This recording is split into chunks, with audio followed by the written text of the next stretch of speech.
Oi, gente. Esse vídeo da economista Débora Magana, que ela desmascara o Primo Rico, eu vi recentemente, ele já tem algumas semanas, mas me parece um vídeo muito adequado para a gente discutir, compartilhar e ir desconstruindo a ideologia neoliberal que está rolando muito forte com esses coaches, né? Esses influenciadores que usam do linguajar do empreendedorismo para cooptar e para enganar tantas pessoas. Aliás, tem muitas semelhanças com o discurso de pastores evangélicos da teologia da prosperidade, né? E também tem a teologia do domínio rolando hoje em dia aí por aí. Eu vou fazer uma correlação com isso. Vou mostrar para vocês o vídeo. Ela vai inclusive mostrar as falas do Primo Rico, esse influencer bolsonarista, né? E aí eu vou tecer alguns comentários. E tenho que interromper, porque em React, como eu já expliquei para vocês, se a gente não interromper para comentar, o vídeo não tem utilidade, porque o YouTube não considera uso justo, uso correto. Então vamos ver e comentar. Ver um vídeo agora de um influencer bastante conhecido no mundo das finanças e dos investimentos, um vídeo que ontem eu recebi e eu fiquei levemente horrorizada. Eu vou tecer algumas críticas, mas eu também quero fazer algumas reflexões com vocês. Então não fiquem bravos comigo se eu fizer vocês assistirem esses minutos de vídeo, porque depois a gente vai pensar junto sobre ele. Então pode passar o VT, produção. Cara, não dá pra crescer e enriquecer fazendo a mesma coisa, cara. Não é possível. Eu rodo o mundo inteiro, eu vou pra todo canto, eu vou pra todo lugar. Aí todo mundo vem falar, como que eu fico rico? Eu falo, cara, faz um negócio diferente. Aí a pessoa, ela quer chegar e fazer a mesma coisa. Ela não muda nada. Não é possível que todo canto que eu vou, as pessoas não estão dispostas a mudar. Tem que estar na cabeça delas, pegar ali uma parte do cérebro dela, virar e entortar esse negócio pra fazer elas mudar de alguma forma. É uma luta pra mim. Não é possível. A gente precisa fazer um negócio diferente. Você vai olhar pro canto do seu trabalho e vai estar todo mundo fazendo a mesma coisa. Ah, o que você vai fazer igual? Tem que mudar, cara. Tem que mudar. Você tá olhando pro seu lado, a pessoa tá chegando 9 horas da manhã, indo embora 6 da tarde. Aí você vai falar assim, eu não vou chegar 8h59, eu não mereço chegar mais cedo, tô sendo pago pra isso. Vou chegar. Peraí, ele está querendo dizer que se a pessoa chegar um minuto antes, né, e ficar um pouquinho depois do trabalho, isso daí vai fazer as pessoas ficarem ricas. É isso daí, se esfalfar mais em trabalhos precarizados vai enriquecer as pessoas. Rapaz, eu acho que alguém que seja dono de empresas, que enriquece, cujo valor da empresa cresce quando as pessoas produzem riqueza para ele, mas eles não precisam pagar mais salário, um salário maior, é muito beneficiado por essa ideologia. O que vocês acham? Essa é uma ideologia bem útil para os donos das empresas, não é? Rapaz, esse cara com certeza é o porta-voz dessa galera, né? O pessoal que é dos grandes donos das empresas, os grandes capitalistas, devem ser anunciantes do canal dele. Afinal, ele é o porta-voz dos interesses da classe dominante, né? Bem evidente. Mas vamos seguir. 9 horas. É uma hora de almoço, então eu vou fazer uma hora de almoço. Pra que eu vou fazer 30 minutos de almoço? Pra que eu vou voltar mais cedo pra trabalhar mais, pra produzir mais, se ninguém tá fazendo isso? Eu mereço isso? Não. Eu quero ser igual a todo mundo. Eu quero ser aceito por todo mundo. Aí eu vou lá, me visto de viking, faço um negócio aqui, falo de grana, com essa história e vende. Aí o pessoal vem e começa a julgar.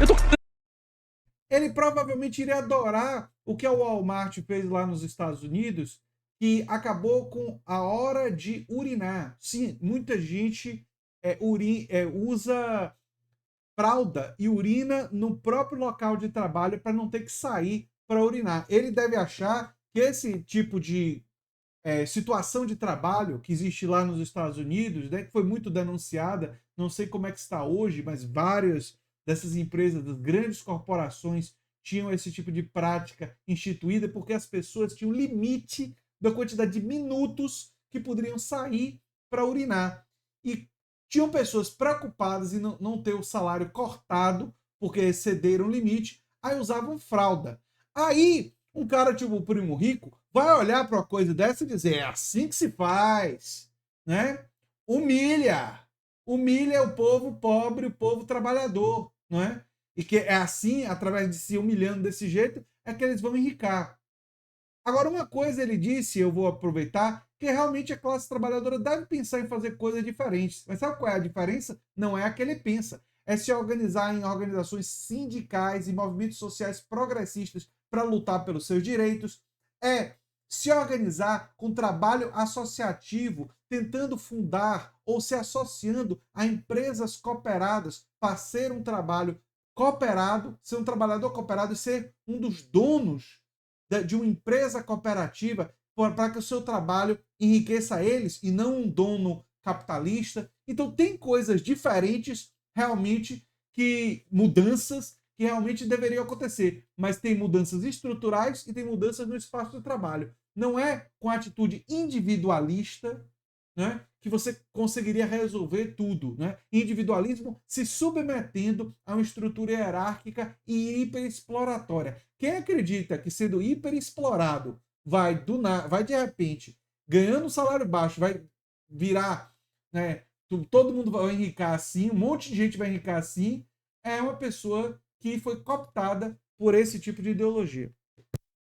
Pra quem me julga desse jeito, quem vai me julgar não vai ter o resultado, quem vai me julgar vai ter o mesmo resultado de todo mundo, vai ficar pobre pra sempre. Tem que mudar, cara. Tem que chacoalhar, meu. Não dá pra olhar pro lado e ver todo mundo fazendo igual, achando que você vai ter um resultado diferente. Não tem como. O que tem aqui por trás? Criatividade, coragem, fazer uma coisa diferente, storytelling, inversão de prioridades. Gente, a maioria das pessoas vão morrer pobre. Vocês têm noção disso? A maioria. Só que a maioria, por opção. Nem todos, que existem pessoas que a gente precisa resgatar de fato. Mas a maioria vai morrer pobre por opção. Porque elas poderiam ter feito algo diferente, mas não fizeram. Por quê? Pelo medo do julgamento. Se mantiver.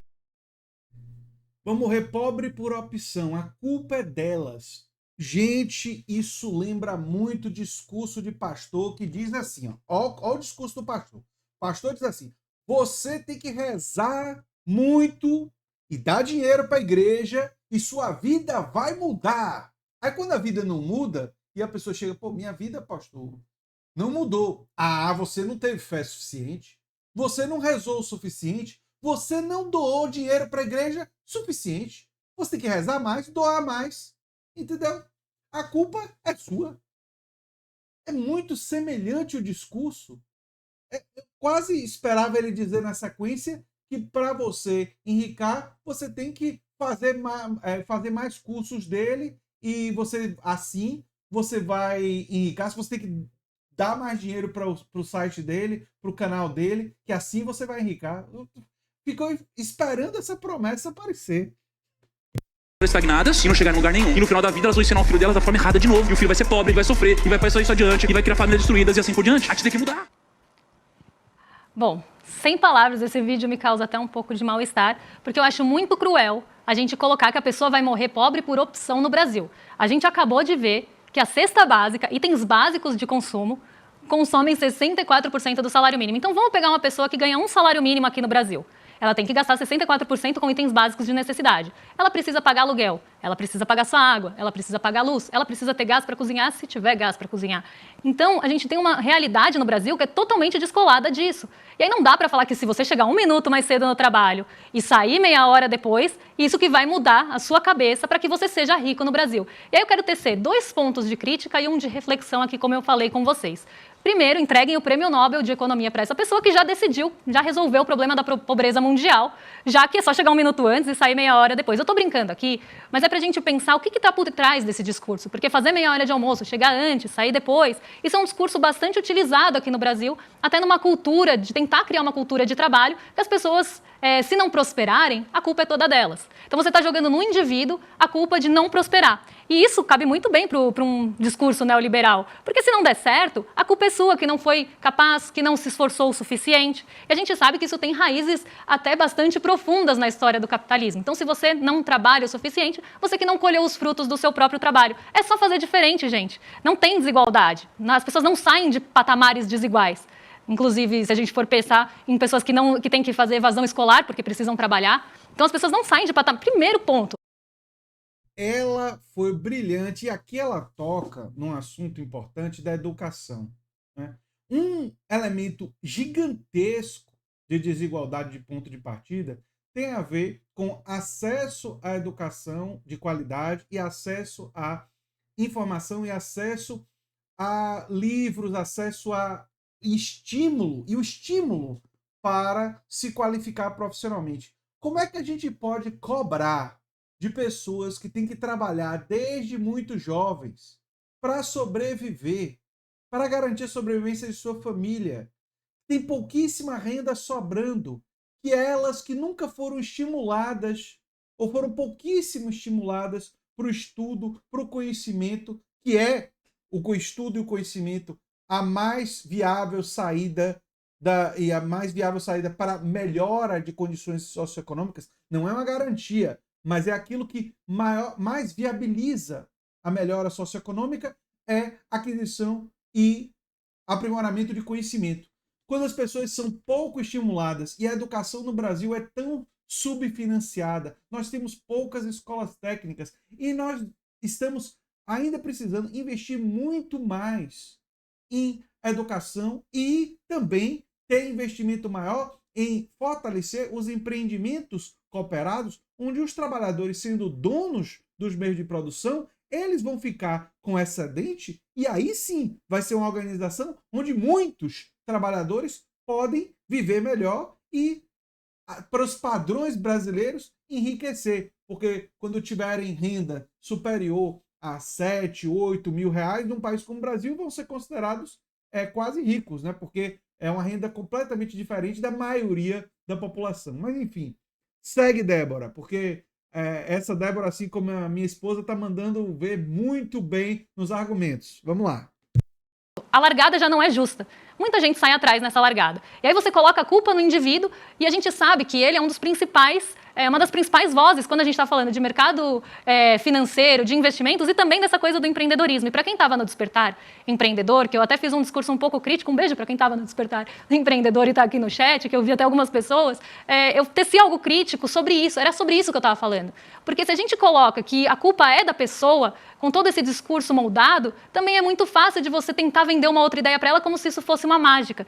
E a gente precisa entrar nesse debate, entrar nessa discussão em relação ao que é ser empreendedor, o que é finanças e investimentos. E eu acho que essa é a importância, inclusive, do nosso programa aqui, da gente não ficar reproduzindo esse tipo de discurso, que é normalmente o que mais reverbera por aí. Eu conheço jovens, pessoas bem jovens que seguem esse tipo de pensamento. Então a gente precisa mudar isso, porque não é um passe de mágica, as pessoas não estão saindo numa largada igual. Ser pobre no Brasil, a pobreza no Brasil não é uma opção. Ela é mantida ali por várias estruturas, inclusive de poder, inclusive, por exemplo, do agronegócio, que não tem capilaridade na sua renda. Inclusive por outros aspectos, inclusive esses aqui, de essa cultura de você tem que trabalhar mais e mais. Aqui o comentário, ela falou do agronegócio. O agronegócio conta com gigantescos subsídios estatais. E a pobreza no Brasil, ela é expandida porque tem uma coisa fundamental que vários economistas têm destacado, né? É o quê? Nós temos um sistema tributário que tributa muito mais dos mais pobres e muito menos dos mais ricos.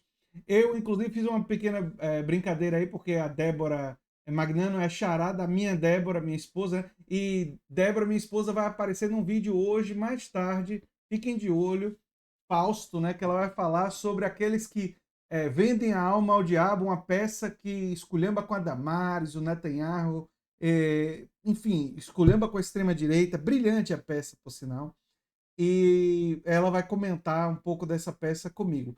Mas, enfim, vender a alma para o diabo nos tempos atuais é vender a alma para o mercado financeiro, para os interesses da classe dominante, né? Esse pessoal, gente tipo Primo Rico, né? São serviçais, são lacaios da classe dominante, servem a esses interesses e estão aí para serem garotos propagandas dessa ideologia, para manter as estruturas, para que a população não perceba que precisa modificar a estrutura do sistema tributário, precisa modificar a política de investimentos do Brasil, que precisa inverter as prioridades para que as prioridades sejam produção local, né, fortalecer o trabalho cooperado, associativo, mas isso daí vai contra os interesses da oligarquia, vai contra os interesses da classe dominante.